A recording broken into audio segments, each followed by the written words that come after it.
Alfred Pendray pushed himself along the corridor of the battleship Shane, holding the flashlight in one hand and using the other hand and his good leg to guide and propel himself by.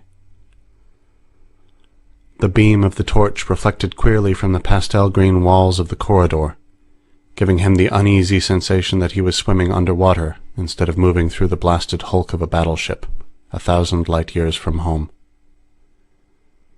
He came to the turn in the corridor and tried to move to the right, but his momentum was greater than he had thought, and he had to grab the corner of the wall to keep from going on by.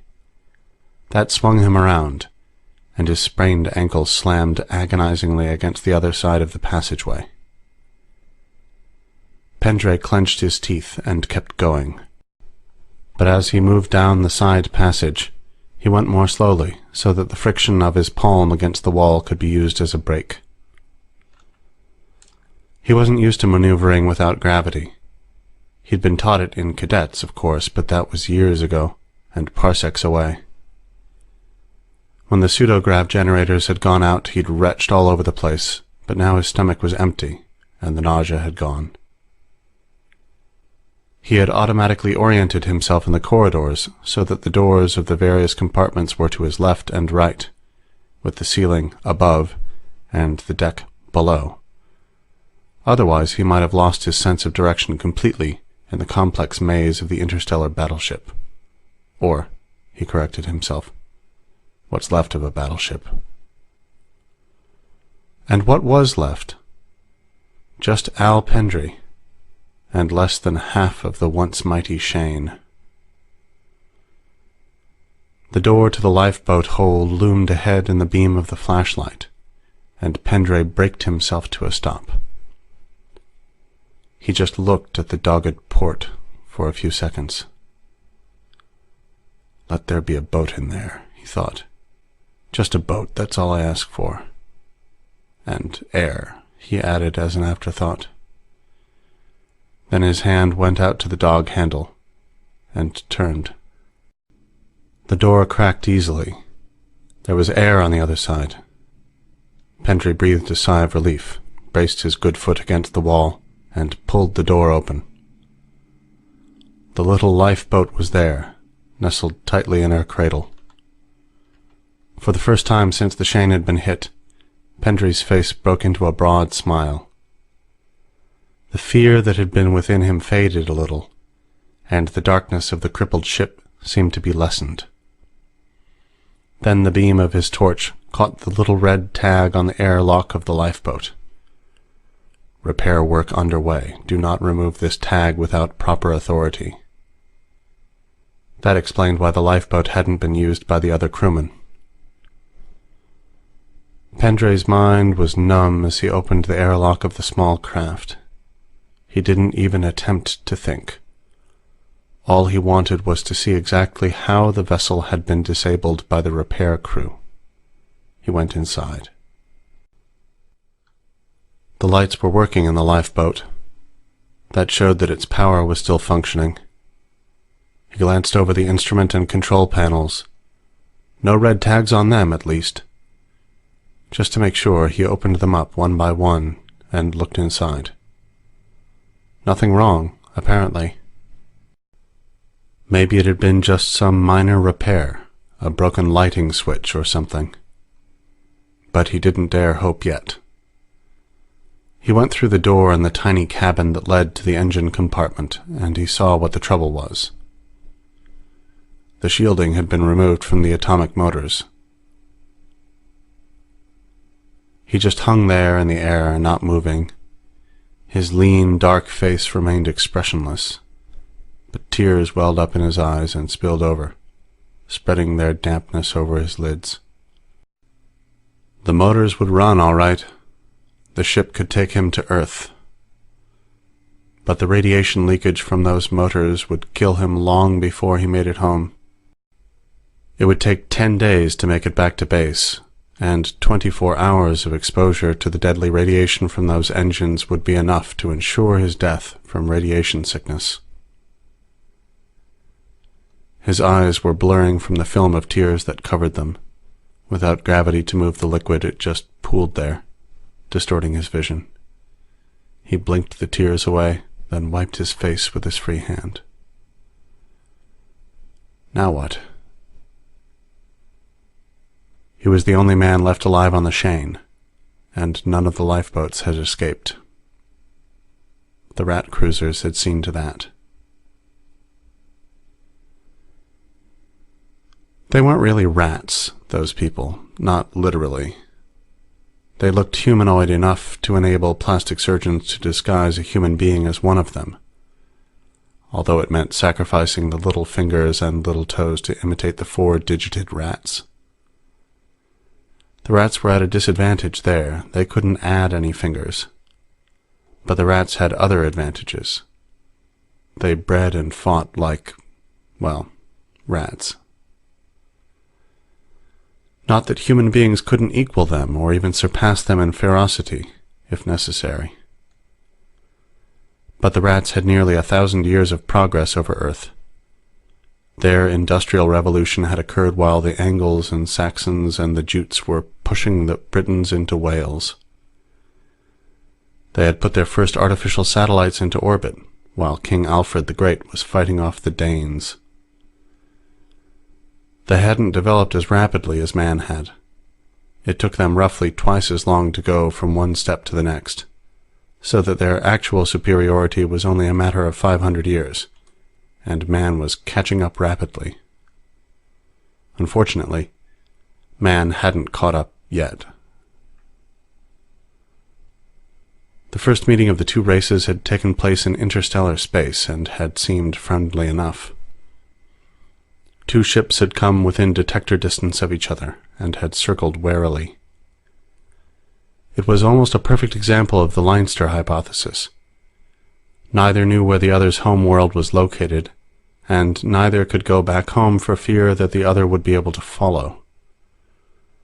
But the Leinster hypothesis couldn't be followed to the end. Leinster's solution had been to have the parties trade ships and go home. But that only works when the two civilizations are fairly close in technological development. The rats certainly weren't going to trade their ship for the inferior craft of the Earthmen. The rats, conscious of their superiority, had a simpler solution. They were certain, after a while, that Earth posed no threat to them, so they invited the Earthship to follow them home. The Earthmen had been taken on a carefully conducted tour of the rats' home planet, and the captain of the Earthship, who had gone down in history as Sucker Johnston, was convinced that the rats meant no harm, and agreed to lead a rat ship back to Earth. If the rats had struck then, there would never have been a rat-human war. It would have been over before it started. But the rats were too proud of their superiority. Earth was too far away to bother them for the moment. It wasn't in their line of conquest just yet. In another 50 years, the planet would be ready for picking off. Earth had no idea that the rats were so widespread. They had taken and colonized over 30 planets, completely destroying the indigenous intelligent races that had existed on 5 of them. It wasn't just pride that made the rats decide to wait before hitting Earth. There was a certain amount of prudence, too. None of the other races they had met had developed space travel. The Earthmen might be a little tougher to beat. Not that there was any doubt of the outcome as far as they were concerned, but why take chances? But while the rats had fooled Sucker Johnston and some of his officers, the majority of the crew knew better. Rat crewmen were little short of slaves, and the rats made the mistake of assuming that the Earth crewmen were the same. They hadn't tried to impress the crewmen as they had the officers. When the interrogation officers on Earth questioned the crew of the Earthship, they too became suspicious. Johnston's optimistic attitude just didn't jibe with the facts. So, while the rat officers were having the red carpet rolled out for them, Earth intelligence went to work. Several presumably awe-stricken men were allowed to take a conducted tour of the rat ship. After all, why not? The 20th century Russians probably wouldn't have minded showing their rocket plans to an American of Captain John Smith's time either.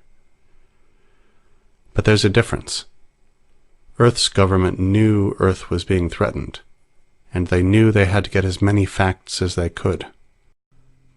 They were also aware of the fact that if you know a thing can be done, then you will eventually find a way to do it.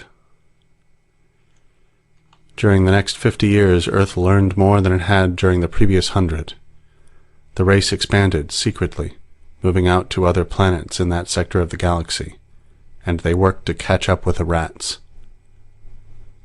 They didn't make it, of course.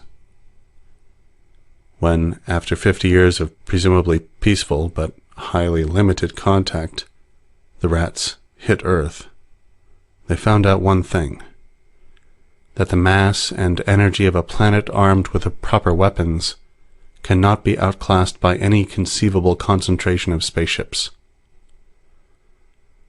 Throwing rocks at an army armed with machine guns may seem futile, but if you hit them with an avalanche, they'll go under. The rats lost 3/4 of their fleet to planet-based guns, and had to go home to bandage their wounds. The only trouble was that Earth couldn't counterattack. Their ships were still outclassed by those of the rats, and the rats, their racial pride badly stung, were determined to wipe out man, to erase the stain on their honor, wherever man could be found. Somehow, someway, they must destroy Earth. And now, Al Pendray thought bitterly, they would do it. The Shane had sneaked in past rat patrols to pick up a spy on one of the outlying rat planets, a man who'd spent 5 years playing the part of a rat slave, trying to get information on their activities there. And he had had one vital bit of knowledge. He'd found it and held on to it for over 3 years, until the time came for the rendezvous. The rendezvous had almost come too late. The rats had developed a device that could make a star temporarily unstable, and they were ready to use it on Sol. The Shane had managed to get off planet with a spy, but they'd been spotted in spite of the detector nullifiers that Earth had developed. They'd been jumped by rat cruisers, and blasted by the superior rat weapons. The lifeboats had been picked out of space, one by one, as the crew tried to get away. In a way, Alfred Pendray was lucky.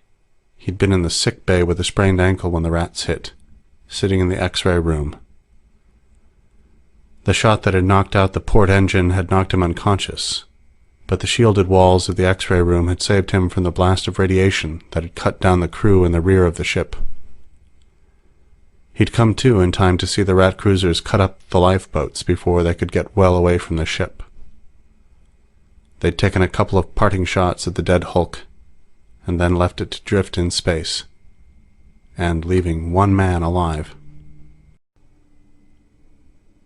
In the small section near the rear of the ship, there were still compartments that were airtight. At least, Pendray decided, there was enough air to keep him alive for a while.